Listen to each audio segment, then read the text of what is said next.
নাড়ু মুরগির পাশাপাশি লক্ষ্মী পূজাতে তো খিচুড়ি লাবড়া থাকে, আর তাই জন্য যে বাজার থেকে এক ব্যাগ সবজি আনা হয়েছে।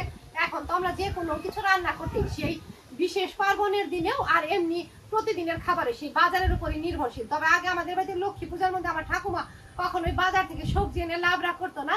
ওই বাড়িতে মিষ্টি কুমড়া আর দানে যেত, কলা গাছ কাটতো, ওখান থেকে থোর ভাদাল সবকিছু কেটে একদম সমস্ত সবজি টবজি কুড়িয়েই এক কড়াই লাবড়া করতো। তো সেটা তো নাই, আর বলে লাভও নাই। সব সবজি আনা হয়েছে নামাই। কাঁচকলাও আছে, বা এটা খুব ভালো জিনিস আনছে রে। এইটা ছাড়া তো লাবড়া হয় না। এটা মাটির নিচের আলু, এটা মিষ্টি আলু, এটাও লাবড়াতে দিলে ভালো।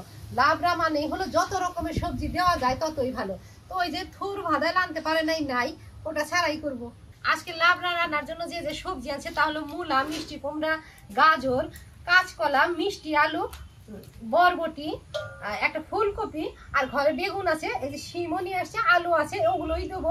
চাইলে ওই ভাদাল, থোর, মোচা এগুলো আনতে পারতো, তবে ওর বাবা তো বাজারে যায় সেই 9টার আগে, বাজার করে দিয়ে তারপরে কাজে যায়।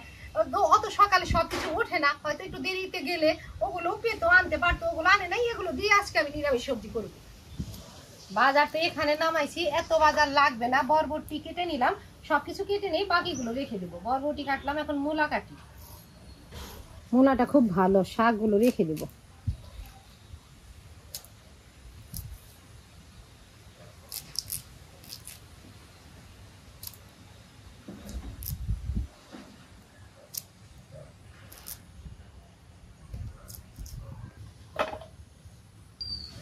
ফুলকপি, মূলা কাটা হয়ে গেছে, কয়েকটা শিমও দেব। দেখি তো না, পোকা নাই।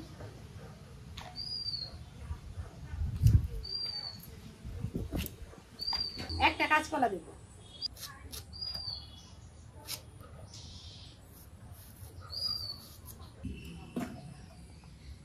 ফুলকপি, মিষ্টি কুমড়া, বরবটি, গাজর, মিষ্টি আলু, মূলা, শিম, কাঁচকলা এগুলো তো কাটছি। এখন কাটবো বেগুন, আলু, মাটির নিচের আলু, আর এটাও কাটা হয়ে গেছে, এটা আর দিব না।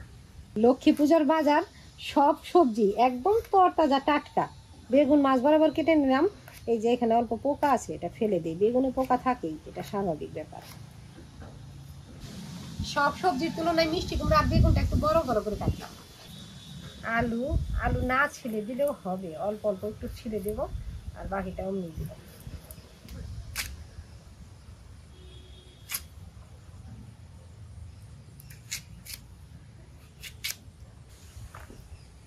মাটির নিচের আলুটা এই যে ছিলে নিচ্ছি।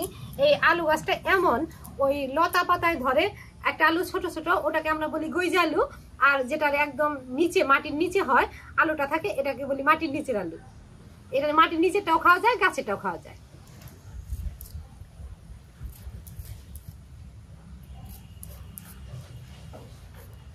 ছেলা হয়ে গেছে, আর এটা খুব নরম।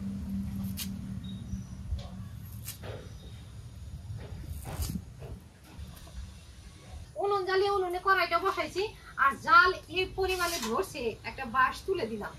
সবজি বসিয়ে দেবো, সবজি বসানোর আগে ডাল ভেজে রাখবো। খিচুড়ির জন্য মুগ ডাল, ওটা আগে ভেজে তুলে রাখবো। অনবরত নেড়ে নেড়ে এই যে ডালগুলো ভেজে নিতে হবে। আর খিচুড়ির মুগ ডাল একটু কড়া করে লাল লাল করে ভাজলেই ভালো লাগে। ডাল ভেজে নামিয়ে কড়াইতে সর্ষের তেল দিচ্ছি ফোড়ন দেওয়ার জন্য, আর ফোড়নে দেবো তেজপাতা, শুকনো লঙ্কা, থেতো আদা, 5 ফোড়ন। আদা একদম ভালো করে থেতো করে নিলাম, আলাদা করে আর আদা বাটা দেবো না, এটাই ফোড়নে দেবো। ফোড়নটা একদম কড়া ফোড়ন হলে তারপরে সবজি দেবো। সবজিগুলো ফোড়নে নেড়ে চেড়ে দিলাম, এখন স্বাদ মতো নুন দেবো। নুন দিলাম, এখন নেড়ে চেড়ে ঢাকা দেবো।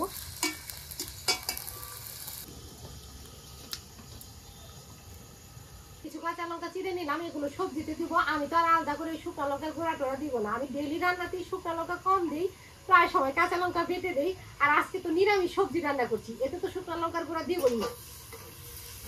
ঢাকা খুলে দিলাম, সবজি অনেকটাই মজে গেছে। এখন ভাজা ভাজা করে এর উপরে চেরা কাঁচা লঙ্কা, হলুদ গুঁড়ো দেবো, আর অল্প জল দেবো। হলুদ গুঁড়ো দেওয়ার পরে কিছু সময় ভেজে নিলাম, এখন অল্প জল দেবো,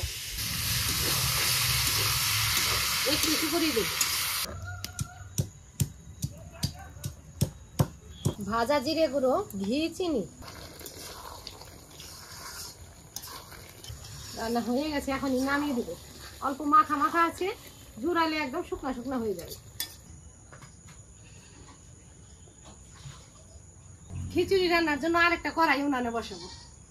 উনানে বসালাম। সবজি রান্নার আগে তো ডাল ভেজে রাখছি, ডাল ভেজে ওই যে জলের মধ্যে ভিজিয়ে রাখছি। এখন একেবারে ফোড়ন দিয়ে খিচুড়ি বসিয়ে দেবো। ফোড়ন দেবো শুকনো লঙ্কা, তেজপাতা, 5 ফোড়ন, এখানে কাঁচা লঙ্কা, চেরা কাঁচা লঙ্কা আধা বাটা করে আদাগুলো বেটে নিয়েছি। এটা একবারে দিয়ে কষিয়ে হলুদ গুঁড়ো, ধনে গুঁড়ো, জিরে গুঁড়ো দিয়ে কষিয়ে তারপরে চাল ডাল ভেজে গরম জল দিয়ে দিব। কড়াইতে সর্ষের তেল দিচ্ছি, তেলটা গরম হচ্ছে, এদিকে আমি চাল ডাল ধুয়ে নিচ্ছি।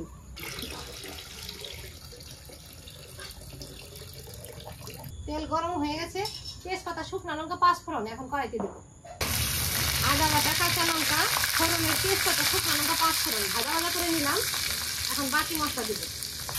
হলুদ গুঁড়ো, ধনে গুঁড়ো, অন্যান্য মশলার সাথে কষিয়ে নিচ্ছি। এখন যদি ধুয়ে নেওয়া চাল ডালগুলো দিয়ে দিলাম। চাল ডাল ভাজা ভাজা হয়ে গেছে, গরম জল নিয়ে আসছি। এখন ভাজা ভাজা চাল ডালের উপরে গরম জল দেবো।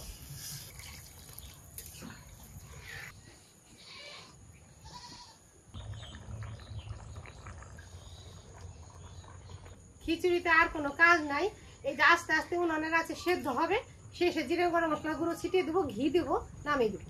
জিরে গরম মশলা গুঁড়ো দিচ্ছি, এখন নেড়ে চেড়ে মিশিয়ে দেবো। খিচুড়ি তো আর একবারে ঢেলে দেওয়া যায় না, এই যে হাতা দিয়ে নামিয়ে দিলাম। আর একটা খাইডা বাটিতে ঢাললাম যাতে গরম থাকে, অনেকক্ষণ গরম থাকবে। অনেকক্ষণ গরম থাকবে।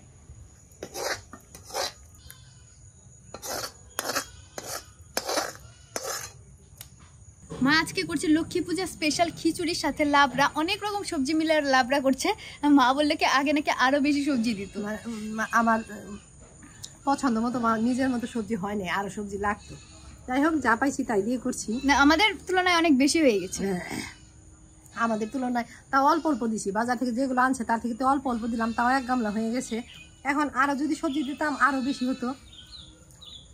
খিচুড়িটা খুব ভালো হয়েছে, ঝাল ঝাল হয়েছে, ঝাল ঝাল হয়েছে। আর এমন পরিবেশে খেতে আরো ভালো লাগছে। ঠান্ডা ঠান্ডা পড়ছে।